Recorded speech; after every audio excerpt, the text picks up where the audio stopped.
Hello everyone, welcome back to my YouTube channel. আজিৰ এই ভিডিঅ'টোত আমি গছৰ বিভিন্ন অংশবিলাকৰ ইংৰাজী নাম জানিম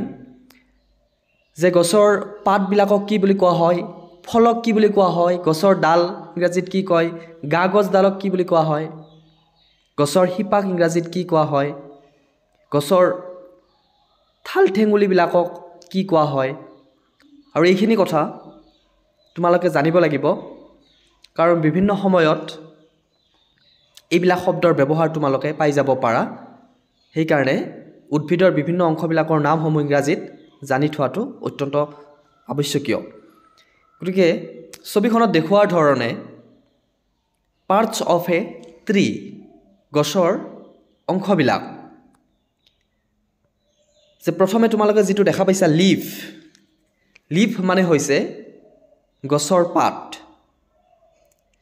আৰু টুইগ অৰ্থ হৈছে ঠাল ঠেঙুলি এই সৰু সৰু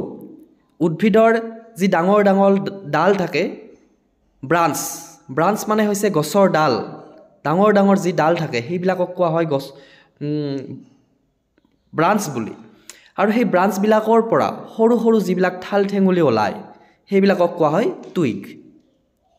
আৰু বহু বছৰ হ'ব টুইগছ আৰু ব্ৰাঞ্চ মানে হৈছে গছৰ ডাল ফ্ৰুট মানে হৈছে ফল আৰু ট্ৰাংক উদ্ভিদৰ ট্ৰাংক বুলি ক'লে কোনটো অংশক বুজা যায় আমি অসমীয়াত ট্ৰাংক মানে গা গছ বুলি কওঁ চিত্ৰত দেখুওৱা ধৰণে যেটো অংশত চিন দিয়া হৈছে ট্ৰাংক সেই অংশটো ট্ৰাংক বুলি কোৱা হয় সো এই শব্দটো মনত ৰাখিবা ট্ৰাংক ফ্ৰুট ব্ৰাঞ্চ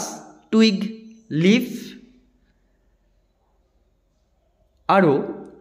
তলত যি শিপা দেখুওৱা হৈছে এটা বহুতটা লেটাৰেল ৰুট হিয়াৰ্স টেপ ৰুট দিয়া আছে তো আমি মূলত ৰুট বুলি শিকি ল'ম এতিয়া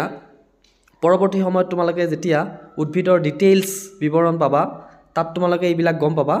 এতিয়া মূলত শিপাক ইংৰাজীত কি কোৱা হয় ৰুট মানে হৈছে শিপা ৰুটছ বহু বছৰ সো এইটো মনত ৰাখিলে হ'ব আৰু যেটো ক্ৰাউন বুলি কোৱা হৈছে উদ্ভিদৰ এই যেটো ওপৰৰ যেটো অংশ ডাল পাতেৰে হৈতে যেটো অংশ থাকিব হেতু কি বুলি কোৱা হয় হেতু কোৱা হয় ক্ৰাউন সো এইখিনি কথা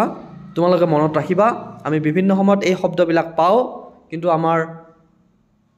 আমি ডিকশনাৰি চাব লগা হয় কিছুমান শব্দ বিচাৰি অৰ্থ বিচাৰি সো তোমালোকৰ মনত থাকিল নহয় মই আন এখন ছবি দেখুৱাইছো ইয়াতে তোমালোকে এটা পাবা আৰু বাৰ্ক মানে হৈছে এটো বাৰ্ক মানে হৈছে গছৰ বাকলি এটো কোৱা হয় ইংৰাজীত বাৰ্ক আৰু বাকিখিনি তোমালোকৰ নিশ্চয় মনত থাকিলে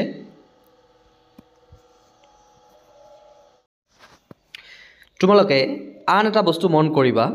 ইয়াতে অফশুট এই যেটো উদ্ভিদৰ মেইন যিডাল গাগছ আছে মেইন গছডালৰ পৰা যি গজালি ওলায় হেতু কোৱা হয় অফশুট স্ক্ৰিনত দেখুওৱা হৈছে of O double F S H double T offshoot বুলি কোৱা হয় অফশুট হৈছে মেইন গাছডালৰ পৰা তাৰ গুৰেৰে যি আন যেটো গজালি ওলায় হেতু কোৱা হয় অফশুট বুলি কোৱা হয় তাক সো তোমালোকে এই ছবিখনত ভালদৰে বুজি পাবা অফশুট এডাল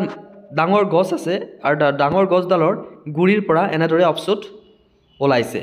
এটো কোৱা হয় অফশুট সো নিশ্চয় তোমালোকে মনত ৰাখিব পাৰিবা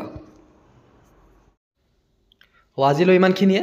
সো তোমালোকে চেনেলটো সাবস্ক্ৰাইব কৰিবলৈ নাপাহৰিবা আৰু ভিডিঅ'টোত লাইক কৰি দিবা সো থ্যাংক ইউ